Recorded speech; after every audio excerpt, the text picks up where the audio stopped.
ഈ വീഡിയോയിൽ ഇന്നത്തെ കുറേ ഇമ്പോർട്ടൻ്റ് ആയിട്ടുള്ള വാർത്തകളാണ്. കാരണം എല്ലാം തന്നെ ഡൽഹിയുമായിട്ട് ബന്ധപ്പെട്ട വിഷയങ്ങളാണ് ഉടനീളം ചർച്ച ചെയ്യപ്പെടുന്നത്. അപ്പോൾ അതിൽ നിന്നും ശ്രദ്ധിക്കപ്പെടാതെ പോകുന്ന കുറച്ച് വാർത്തകൾ കൂടിയുണ്ട്. അപ്പോൾ അതും കൂടി ഒന്ന് കവർ ചെയ്യാൻ വേണ്ടിയിട്ടാണ്. അപ്പോൾ അതാണ് നമ്മൾ ഈ വീഡിയോയിൽ കവർ ചെയ്യുന്നത്. ഡൽഹിയുമായിട്ട് ബന്ധപ്പെട്ട വീഡിയോ നമ്മൾ വേറെ ചെയ്തിട്ടിട്ടുണ്ട്.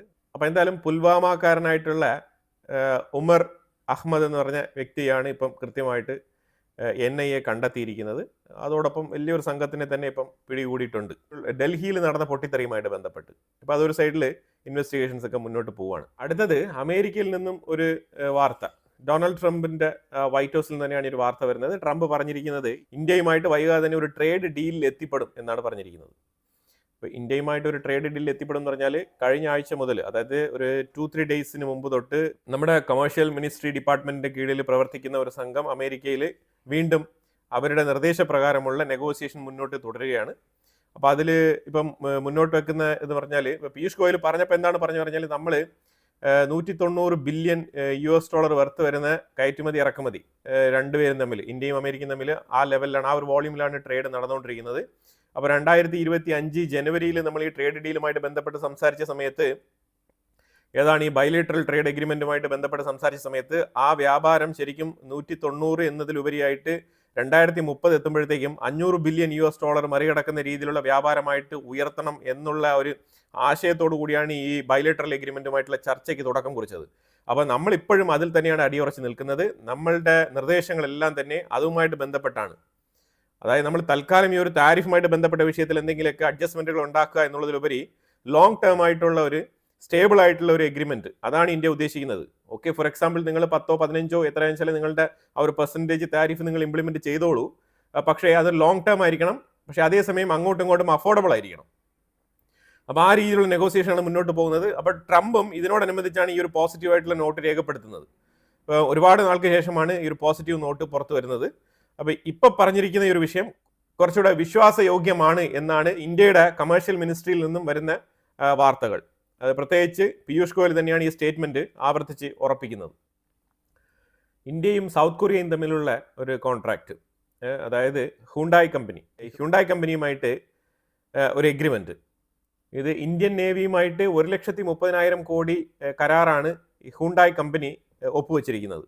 ഇത് എന്തിനാണെന്ന് പറഞ്ഞാൽ ഈ നേവൽ പ്ലാറ്റ്ഫോംസ്, അതായത് ഷിപ്പ് വന്ന് ഡോക്ക് ചെയ്യാൻ പറ്റുന്ന രീതിയിലുള്ള ആ ഒരു ഡോക്കിംഗ് പ്ലാറ്റ്ഫോം നിർമ്മിക്കുന്നതിന് വേണ്ടിയിട്ടാണ് ഈ ഒരു എഗ്രിമെന്റ് ഒപ്പിട്ടിരിക്കുന്നത്. ഇത് ഇതുവരെ ഉണ്ടായതിൽ വെച്ചിട്ട് നോക്കുമ്പോഴത്തേക്കും എക്സ്പെൻസീവ് ആയിട്ടുള്ള ലാൻഡിംഗ് ഡോക്കിംഗ് പ്ലാറ്റ്ഫോം നിർമ്മിക്കുന്നതുമായിട്ട് ബന്ധപ്പെട്ട ഒരു എഗ്രിമെന്റ് ആണ് ഇപ്പോൾ കൊടുത്തിരിക്കുന്നത്. സൗത്ത് കൊറിയയിൽ നിന്നും ഹ്യുണ്ടായി എന്ന് പറഞ്ഞ കമ്പനിയാണ് ഇതിനെ റെപ്രസെന്റ് ചെയ്ത് ഇന്ത്യക്കുള്ളിൽ ഈ പ്ലാറ്റ്ഫോം നിർമ്മിക്കുന്നത്. ഇന്ത്യക്കുള്ളിൽ സംഭവിച്ച ഈ ഒരു ഡൽഹി ആക്രമണം ഓപ്പറേഷൻ സിന്ദൂർ 2.0 നയിക്കുമോ എന്നുള്ള രീതിയിലുള്ള അനലിസ്റ്റുകളുടെ റിപ്പോർട്ടിംഗ്, അതേപോലെ പല മാധ്യമ ചർച്ചകൾ ഇതിനെ തുടർന്ന് ഇന്ത്യക്കുള്ളിൽ തകൃതിയായിട്ട് നടക്കുന്നുണ്ട് എന്നുള്ള വാർത്തയും കൂടി വരുന്നുണ്ട്. ഇതൊക്കെ ക്യാബിനറ്റ് മീറ്റിംഗ് നാളെ 5:30 മണിക്ക്, അതായത് 12-ാം തീയതി 5:30 ക്യാബിനറ്റ് മീറ്റിംഗ് കഴിഞ്ഞിട്ടാണ് ഇതുമായിട്ട് ബന്ധപ്പെട്ട തീരുമാനങ്ങളൊക്കെ പുറത്ത് അറിയാൻ പറ്റുന്നത്. ഇന്ത്യയും വിയറ്റ്നാമും തമ്മിൽ ഡിഫൻസ് കോപ്പറേഷൻ എഗ്രിമെന്റ് സൈൻ ചെയ്തിട്ടുണ്ട്. ഇന്ത്യയും വിയറ്റ്നാമും തമ്മിൽ 15th India Vietnam defence policy dialogue meeting ഹാനോയിൽ വെച്ചിട്ടാണ് നടത്തിയത്. ഹാനോയിൽ വെച്ചിട്ടുള്ള ആ ഒരു ചർച്ചയ്ക്കിടയിലാണ് ഈ എഗ്രിമെന്റ് ഒപ്പിടാൻ ധാരണയായത്. ഒരു യൂറോപ്യൻ രാജ്യം കൂടി F-35 എന്ന് പറഞ്ഞ ഫൈറ്റർ ജെറ്റിനെ, സ്റ്റെൽത്ത് ഫൈറ്റർ ജെറ്റിനെ തിരസ്കരിച്ചിരിക്കുകയാണ്. പോർച്ചുഗീസ് ഇപ്പം F-35 വേണ്ട എന്ന് വെച്ചിട്ട് റഫേൽ ഫൈറ്റർ ജെറ്റ് മതി എന്നുള്ള തീരുമാനമെടുത്ത് ഫ്രഞ്ച് കമ്പനിയുമായിട്ടുള്ള എഗ്രിമെന്റ് സൈൻ ചെയ്ത് മുന്നോട്ട് പോവുകയാണ്. ഇത് യൂറോപ്പിൽ നിന്നും അമേരിക്കയ്ക്ക് കിട്ടുന്ന മറ്റൊരു തിരിച്ചടിയാണ്. അതായത് F-35 ഫൈറ്റർ ജെറ്റിന്റെ ആ ഒരു മാർക്കറ്റിനെ തന്നെ നെഗറ്റീവായിട്ട് ഇമ്പാക്ട് ചെയ്യുന്ന രീതിയിലുള്ള ഡീലുകളാണ് ഇപ്പോൾ തുടരെ നടന്നുകൊണ്ടിരിക്കുന്നതായിട്ട് മനസ്സിലാക്കാൻ പറ്റുന്നത്. ഇത് പോർച്ചുഗീസ് ഇങ്ങനെ ഒരു തീരുമാനമെടുത്തത് തീർച്ചയായിട്ടും അമേരിക്കയ്ക്ക് ഇഷ്ടപ്പെടുന്ന പരിപാടിയല്ല. ഇതിന്റെ വിയോജിപ്പുകളും ഇനി പല രീതിയിലും അമേരിക്കയുടെ സൈഡിൽ നിന്ന് പ്രകടനങ്ങൾ ഉണ്ടാവും. അത് തീർച്ചയായിട്ടും മനസ്സിലാക്കാൻ പറ്റും. ഇന്ത്യയുടെ അടുത്ത് തന്നെ പല തവണ ഈ F-35 ഡീൽ പ്രപ്പോസ് ചെയ്തതാണ് അമേരിക്ക. പക്ഷേ എന്നാലും ഇന്ത്യ വളരെ ശക്തമായിട്ട് ഇന്ത്യയുടെ തീരുമാനത്തിൽ ഉറച്ചു നിന്ന് മുന്നോട്ട് പോകുന്ന സാഹചര്യമാണ് ഇപ്പം പതിയെ അമേരിക്ക പത്തിമടക്കി വന്നിട്ടുണ്ട്. പക്ഷെ അത് എത്ര നാളത്തേക്കൊന്നും പറയാൻ പറ്റില്ല. കാരണം ട്രംപാണ്. അപ്പോൾ ട്രംപ് ആണെങ്കിൽ ഏത് രീതിയിലും മലക്കം പറഞ്ഞ് തീരുമാനമെടുക്കുന്ന വ്യക്തിയാണ്. ഇനിയിപ്പം നാളെ മീറ്റിംഗ് കഴിഞ്ഞ് ഇന്ത്യ ഓപ്പറേഷൻ സിന്ദൂർ 2.0 റീസ്റ്റാർട്ട് ചെയ്യും, അല്ലെങ്കിൽ തീവ്രവാദ കേന്ദ്രങ്ങൾ എവിടെയൊക്കെയാണെന്നുള്ളത് ടാർഗറ്റ് ചെയ്ത് ആക്രമണം നടത്തുന്നു എന്ന് പറഞ്ഞു കഴിഞ്ഞാൽ അത് തീർച്ചയായിട്ടും പാകിസ്ഥാനെതിരെ ഒരു തീരുമാനം എടുക്കുന്നു, അല്ലെങ്കിൽ ബംഗ്ലാദേശിനെതിരെ ഒരു തീരുമാനം എടുക്കുന്നു എന്നൊരു സാഹചര്യം വന്നു കഴിഞ്ഞാൽ ഇതേ ട്രംപ് മലക്കം പറഞ്ഞിട്ട് തിരിഞ്ഞ് സംസാരിക്കും. അപ്പൊ അതുകൊണ്ട് തന്നെ ട്രംപിന്റെ സ്റ്റേറ്റ്മെന്റുകളെ ഒന്നും ഇന്ത്യ തൽക്കാലം മുഖവിലേക്ക് എടുക്കുന്നില്ല. അയാൾ ഒരു സൈഡിൽ പോസിറ്റീവോ നെഗറ്റീവോ എന്തും പറഞ്ഞുകൊണ്ടിരിക്കട്ടെ, നമ്മൾ സൈലന്റ് ആയിട്ട് അയാളുടെ സ്റ്റേറ്റ്മെന്റുകൾക്കൊന്നും റെസ്പോണ്ട് ചെയ്യേണ്ട എന്നുള്ള തീരുമാനമാണ് ഇന്ത്യയുടേത്. ആ റെസ്പോണ്ട് ചെയ്യാതെ ഇന്ത്യ മുന്നോട്ട് പോകുന്ന സാഹചര്യമാണ് ഏറ്റവും കൂടുതൽ ട്രംപിന് കൊടുക്കാൻ പറ്റുന്ന മനോഹരമായ തിരിച്ചടി. ആ രീതിയിലുള്ള ഒരു മറുപടിയാണ് ട്രംപിന്റെ സ്റ്റേറ്റ്മെന്റുകൾക്കെതിരെ ഇന്ത്യൻ ഗവൺമെന്റ് ഇപ്പം നിലവിൽ സ്വീകരിച്ചു പോരുന്നത്. സിറിയൻ പ്രസിഡന്റ് അഹമ്മദ് അൽ ഷാറ വൈറ്റ് ഹൗസ് സന്ദർശിച്ചു. അപ്പം പുള്ളിക്കാരൻ്റെ ഇപ്പോഴത്തെ ഒരു തീരുമാനം എന്ന് പറഞ്ഞാൽ തൽക്കാലം ഇസ്രായേലുമായിട്ട് ഒരു ഡയറക്റ്റ് ടോക്ക് വേണ്ട, അബ്രഹാം അക്കോർഡുമായിട്ട് ബന്ധപ്പെട്ടുള്ള ഡയറക്റ്റ് ടോക്ക് ഇപ്പം നിലവിൽ വേണ്ട എന്നാണ് തീരുമാനം. തീർച്ചയായിട്ടും ഇതുമായിട്ട് ബന്ധപ്പെട്ട ചർച്ചകൾ ഉണ്ടാവും, പക്ഷെ അത് ഗാസയുമായിട്ട് ബന്ധപ്പെട്ട് ഒരു കൃത്യമായ തീരുമാനം, ഒരു ഡിസിഷൻ, അൾട്ടിമേറ്റ് ഡിസിഷൻ പുറത്തു വന്നതിന് ശേഷം എന്താണോ പെർമനന്റ് ആയിട്ട് ഡിസിഷൻ എടുത്ത് ഈ ഒരു ഇസ്രായേൽ ഹമാസ് അഥവാ ഇസ്രായേൽ ഗാസ വിഷയത്തിൽ ഒരു തീരുമാനം ഉണ്ടായതിനു ശേഷം ഒരു ടൈം ഗ്യാപ്പ് വിട്ടിട്ട് സിറിയ തീർച്ചയായിട്ടും ഇസ്രായേലുമായിട്ട് സംസാരിക്കുമെന്നാണ് പറഞ്ഞിരിക്കുന്നത്. അത് ഒരു പരിധിവരെ ഒരു ഡിപ്ലോമാറ്റിക്കലി ഗുഡ് ഡിസിഷൻ ആയിട്ടാണ് മനസ്സിലാക്കാൻ പറ്റുന്നത്. കാരണം ഈ ചുറ്റാകെ കിടക്കുന്ന അറബ് രാജ്യങ്ങളെല്ലാം തന്നെ അവർ അപ്പോഴപ്പോഴ് ടൈം ടു ടൈം അവരുടെ സ്റ്റേറ്റ്മെന്റിലും അവരുടെ നിലപാടുകളിലും വ്യത്യാസം വരുത്തുന്ന ആൾക്കാരാണ്. ട്രംപ് വന്നു കഴിഞ്ഞാൽ അവിടെ ചിരിച്ചുകൊണ്ട് പോയി നിൽക്കുകയും ആ സമയത്ത് അമേരിക്ക ഇസ്രായേലിനെയൊക്കെ സപ്പോർട്ട് ചെയ്തുകൊണ്ട് നിലപാടെടുക്കുകയും പിന്നെ അയാൾ ബസ് കയറി പോയതിനു ശേഷം ഇവർ വീണ്ടും സെപ്പറേറ്റ് ആയിട്ട് ഒരു കൂട്ടം കൂടിയിട്ട് ഇവർക്ക് വേണ്ട രീതിയിൽ വേറെ തീരുമാനങ്ങൾ എടുക്കുകയും പിന്നെ ഇതിലെല്ലാം ഉപരിയായിട്ട് വേറെയും ചേരുന്നുണ്ട്. അതായത് ഇവരുടെ ഇടയിൽ തന്നെ 2-3 ഗ്രൂപ്പുകളുണ്ട്. അപ്പോൾ ഓരോ ഗ്രൂപ്പുകൾക്കും ഓരോ തീരുമാനമാണ്. അപ്പോൾ അങ്ങനെ നിലപാടില്ലാത്ത ഡിസിഷൻസ് എടുക്കുന്ന ഒരു രീതിയാണ് ഈ അറബ് രാജ്യങ്ങളുടെ ഇടയിലുള്ളത്.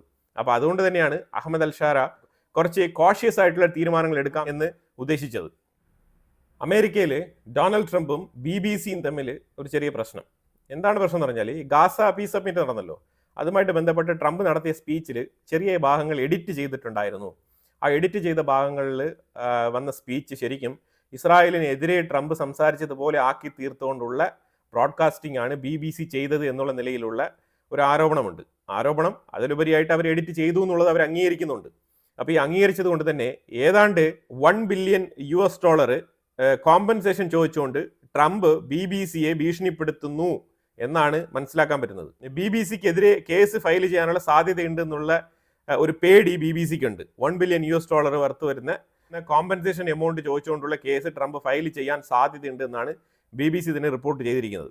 എന്തായാലും തീർച്ചയായിട്ടും ട്രംപ് ഫയൽ ചെയ്യുമെന്നാണ് തോന്നുന്നത്. ഇപ്പോൾ നിലവിൽ ട്രംപിന്റെ താരിഫുമായിട്ടൊക്കെ ബന്ധപ്പെട്ട കേസുകളൊക്കെ കോടതിയിൽ കിടപ്പുണ്ട്. പക്ഷേ തീർച്ചയായിട്ടും ട്രംപ് ഈ ഒരു കേസുമായിട്ട് മുന്നോട്ട് പോകുമെന്നാണ് മനസ്സിലാക്കാൻ പറ്റുന്നത്. BBC-യെ സംബന്ധിച്ചിടത്തോളം $1 ബില്യൺ എന്ന് പറയുന്നത് വലിയ തുകയൊന്നുമല്ല.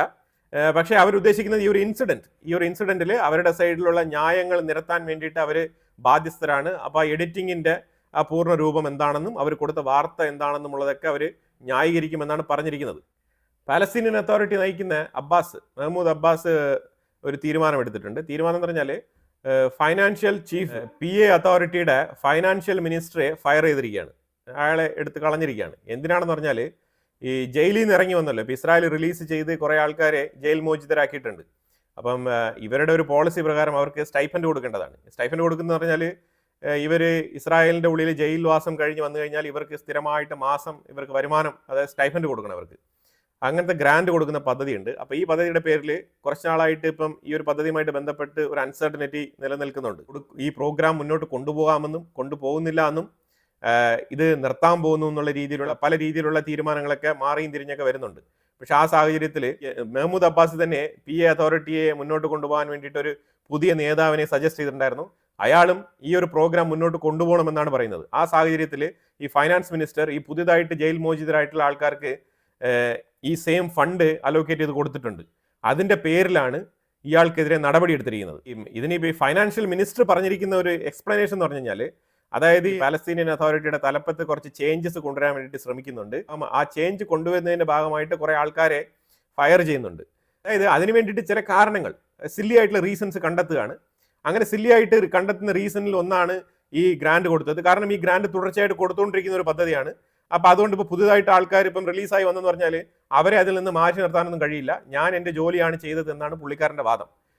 പക്ഷേ ഈ ഒരു സാഹചര്യത്തിനെ മുതലെടുത്തുകൊണ്ട് ഇയാളെ പൊസിഷനിൽ നിന്ന് എടുത്ത് കളയാനാണ് പാലസ്തീനിയൻ അതോറിറ്റി മെഹ്മൂദ് അബ്ബാസ് തീരുമാനിച്ച് ഇയാളെ എക്സിറ്റ് ചെയ്തിരിക്കുന്നത്. ഇസ്രായേൽ ഗാസയ്ക്കുള്ളിൽ ഒരു ആക്രമണം നടത്തിയിട്ടുണ്ടായിരുന്നു. അതിൽ 6 പേർ കൊല്ലപ്പെട്ടു എന്നുള്ള വാർത്ത വരുന്നുണ്ട് ഗാസയ്ക്കുള്ളിൽ. അതുപോലെ തന്നെ ഇപ്പോഴും ആ 200 പേര് തുരങ്കത്തിനുള്ളിൽ തന്നെ തുടരുകയാണ്. അതൊരു സൈഡിൽ ഗാസയ്ക്കുള്ളിൽ നടക്കുന്നുണ്ട്.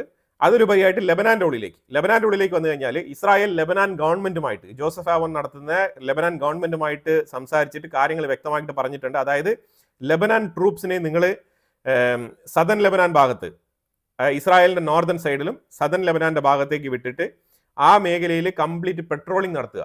തുടരെ പെട്രോളിംഗ് നടത്തി ഇസ്രായേലിന്റെ ബോർഡറുകളിൽ ഹെസ്ബുള്ള ആക്രമണം നടത്തുന്നില്ല, ഒരു രീതിയിലുള്ള തീവ്രവാദ പ്രവർത്തനങ്ങളും അവിടെ നടക്കുന്നില്ല എന്നുള്ളത് നിങ്ങൾ ഉറപ്പുവരുത്തുക.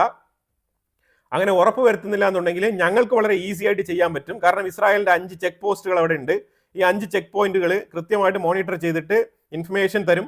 അതിനനുസരിച്ച് ഇസ്രായേലിന്റെ ആർമി, അതേപോലെ IAF, ഇസ്രായേലിന്റെ എയർഫോഴ്സ്, അവർ തകൃതിയായിട്ട് വന്നിട്ട് അവർക്ക് ചെയ്യേണ്ട കാര്യങ്ങൾ വൃത്തിയായിട്ട് ചെയ്തിട്ട് പോകും എന്ന് വളരെ വ്യക്തമായിട്ട് പറഞ്ഞ് മനസ്സിലാക്കി കൊടുത്തിട്ടുണ്ട്. പക്ഷേ ഇത് ലെബനാന്റെ സർക്കാർ അംഗീകരിച്ചിട്ടില്ല. കാരണം അവർക്ക് ഹെസ്ബുള്ളയെ എതിർത്തുകൊണ്ട് പോയിട്ട് അവിടെ പട്രോളിംഗ് നടത്തി ഹെസ്ബുള്ളയെ തടഞ്ഞു നിർത്താനുള്ള കപ്പാസിറ്റി ഒന്നും അവർക്കില്ല. ഇതാണ് യാഥാർത്ഥ്യം. അപ്പൊ അതുകൊണ്ട് തന്നെ ലെബനാന്റെ ഉള്ളിൽ ഇന്നലെ രാത്രിയും ഇസ്രായേൽ ആക്രമണം നടത്തിയിട്ടുണ്ട്. 3 പേർ കൊല്ലപ്പെട്ടു എന്നുള്ള വാർത്തയാണ് വരുന്നത്. കഴിഞ്ഞ നവംബർ 3-ാം തീയതി മുതൽ ഇന്ന് വരെയുള്ള കണക്കെടുത്ത് നോക്കിക്കഴിഞ്ഞാൽ 10 പേര് ഹെസ്ബുള്ളയുടെ നേതൃത്വ നിരയിലുള്ള 10 പേരാണ് കൊല്ലപ്പെട്ടിരിക്കുന്നത്. അതിൽ ഇന്നലെ മാത്രം 3 പേര് കൊല്ലപ്പെട്ടിട്ടുണ്ട്. അപ്പൊ ആ രീതിയിലുള്ള ആക്രമണങ്ങൾ ലെബനാന്റെ സൈഡിൽ തുടരെ ഇസ്രായേൽ നടത്തിക്കൊണ്ടാണ് ഇരിക്കുന്നത്.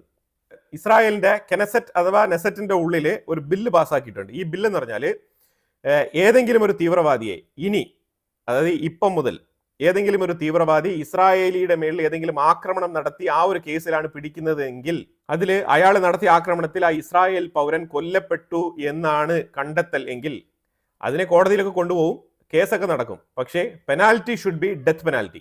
അതാണ് കൊടുക്കാനുള്ളത്.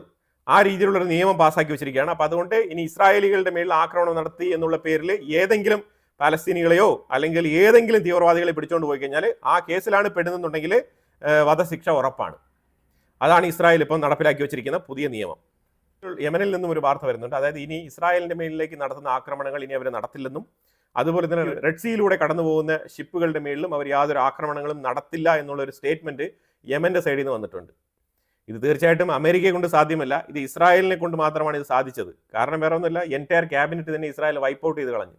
അപ്പോൾ ഇനിയും എത്ര തന്നെ അവർ 10-15 മിസൈലുകൾ ഡെയിലി 1-2 വെച്ച് വിട്ടുകൊണ്ടിരുന്നാലും ഇസ്രായേൽ കൃത്യമായിട്ട് പ്ലാൻ ചെയ്ത് അവരുടെ അകത്ത് ക്യാബിനറ്റ് മീറ്റിംഗ് നടക്കുന്ന സ്ഥലത്ത് തന്നെ വീണ്ടും അറ്റാക്ക് ചെയ്യും എന്നുള്ളൊരു പേടി അവർക്കുണ്ട്. ഇസ്രായേലിനെ പേടിച്ചിട്ട് തന്നെയാണ് ഈ ഒരു സ്റ്റേറ്റ്മെന്റ് അവർ പുറത്ത് പറഞ്ഞിരിക്കുന്നത്. അപ്പോൾ എന്തായാലും അവരും ഇപ്പോൾ ചിന്തിച്ച് തുടങ്ങിയിരിക്കുന്നുള്ളതാണ് മനസ്സിലാക്കാൻ പറ്റുന്നത്. അപ്പോൾ അങ്ങനെ കുറച്ച് ഇമ്പോർട്ടൻ്റ് ആയിട്ടുള്ള വാർത്തകളാണ് നമ്മൾ ഈ വീഡിയോയിൽ കവർ ചെയ്തത്. ഇതിനെക്കുറിച്ചുള്ള അഭിപ്രായങ്ങൾ കമന്റ് ബോക്സിൽ രേഖപ്പെടുത്തുക. കൂടുതൽ വാർത്തകളുമായിട്ട് അടുത്ത വീഡിയോയിൽ വരാം. Thank you so much.